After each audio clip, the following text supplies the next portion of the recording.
Bye bye. Allez, à toi. October. Yeah. Ce monde est magnifique. Il y a tellement de choses à voir, à vivre. Bienvenue dans Slow. On est à bord d'un bus très chaotique. On est obligé de se tenir. Comme si la route elle avait été creusée dans une carrière. Il y a de la caillasse de côté de la route. On croise des camions, on croise des scouts. Et donc on est dans un petit bus, je sais pas, un minibus de genre 20 places. On est 6 et 7 avec le chauffeur je pense. Et c'est une expérience à part entière. Le paysage est magnifique, on pense qu'on est au sein d'un parc naturel. Mais on n'a pas beaucoup de gigas d'internet donc on peut pas trop se permettre de faire beaucoup de recherches là. Et là on est parti pour environ 5 heures de bus. Après quelques jours d'expédition au Cambodge et un passage de frontière franchement plutôt smooth, nous voilà arrivés dans le village de notre premier coup de cœur. Le village s'appelle Kampot. Il est connu pour son poivre. En fait apparemment il est utilisé par les grands restaurateurs, les chefs étoilés et les grands amateurs, mais c'est tout. Il serait vendu en moyenne 150 € le kilo. Donc franchement faut aimer ça. Kampot, ce village au sol ocre, est bordé par la rivière. Notre guest house nous a proposé un accès libre-service à des kayaks. Oh, c'est incroyable!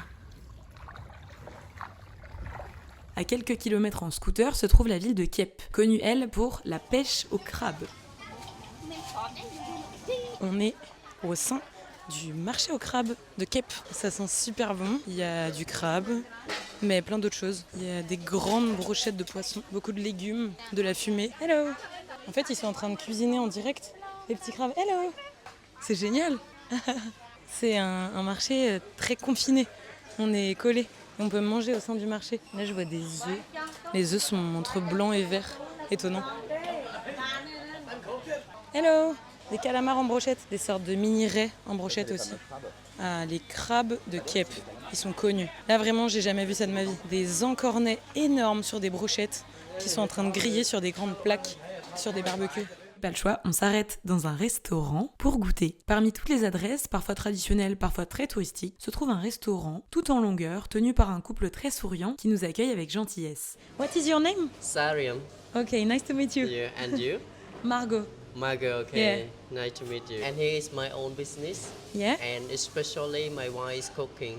Très vite et malgré l'affluence, il nous trouve une table face à la mer. Sous nos pieds, on aperçoit les vagues se fracasser sur les rochers du bord de rive. Le restaurant est posé sur pilotis et d'ici, on déguste le crabe fraîchement pêché à l'aube par le frère du restaurateur qui lui est pêcheur. He go to fishing at the night time and he come back in the morning around like 7 o'clock or 8 o'clock. Maybe you can tell the name of your restaurant?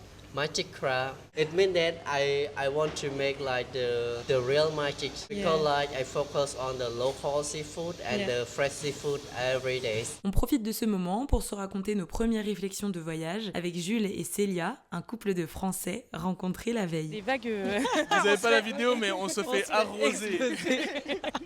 On voyage tous les deux avec Célia, on a fait le Vietnam et là on est arrivé au Cambodge il y a quelques jours. Hier on a visité donc la plantation de poivre qui était incroyable. Nous sortons d'une expérience assez folle, un restaurant de crabes. Donc alors on a mangé surtout le crabe au poivre vert. Il y en a deux de base qui sont pas très fruits de mer.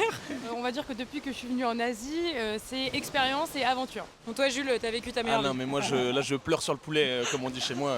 Je pleure sur le poulet, alors ça, on l'avait jamais entendu avant ces 2 jours. Pleure sur le poulet, c'est une expression donc, des jeunes en France plutôt autour de la région parisienne. C'est une référence à un rappeur très connu des États-Unis était venu à Sevran et avait goûté un poulet et qu'il avait pleuré sur le poulet. Et donc c'est devenu une expression dans la culture. C'est vrai Ouais, c'est vrai. On l'attendait depuis longtemps avec Célia en vrai, ce périple culinaire à Kep et Kampot, et on n'est pas déçus en vrai. Du coup, on est vraiment venu spécifiquement ou en grande partie pour goûter les différentes gastronomies en fait locales. Là, on avait déjà fait celle du Vietnam. C'est notre appréciation, mais on va dire la gastronomie du Cambodge est pour nous vraiment exceptionnelle. Et c'est vrai qu'au Vietnam, on a beaucoup apprécié aussi certains plats, notamment le bun cha ou le banh mi, mais c'était très centré sur quelques plats et ça tournait toujours autour de la même chose. Alors que le Cambodge, on a trouvé qu'il y avait beaucoup plus de liberté. Enfin, en fait, le poivre déjà rehausse quasiment tous les plats, plus les fruits de mer qui sont excellents, même le poisson hammock avec le mélange d'épices qui était délicieux. Hammock fish, très très bon. On a encore tout à découvrir avec Adrien. C'est à base de poisson normalement, mais ils le font aussi au poulet et au porc. Et c'est une espèce de petite soupe. Alors parfois c'est plus soupe, parfois c'est plus une sauce. Ça dépend. Ça va être une espèce de sauce à la noix de coco, enfin au lait de coco, avec pas mal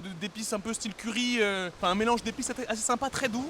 Parfois un peu pimenté, mais c'est hyper, en fait c'est hyper onctueux avec un poisson blanc. C'est une petite caresse sur le palais, très sympa. C'était quoi vos poivres préférés hier? Moi, c'était le gris, surtout qu'il y en avait du fumé. Ils fument avec de la coco en fait, à la paille de coco, voilà, c'est comme ça qu'ils appellent ça. Moi, j'ai bien aimé le poivre long rouge, celui qui avait un goût assez vinaigré, des espèces de petits pickles. Le guide disait qu'il en mangeait comme ça à l'apéro. Merci pour ces réponses. Merci à vous. C'était magnifique. Merci à vous. Belle rencontre. Très fort, très fort. Le tout premier malaise, le questionnement de la place que l'on doit avoir en tant que touriste dans un pays qui n'est pas le nôtre. Voilà de quoi parlera le prochain épisode. Merci d'avoir voyagé avec moi. Si cet épisode t'a touché, fais-le voyager à ton tour.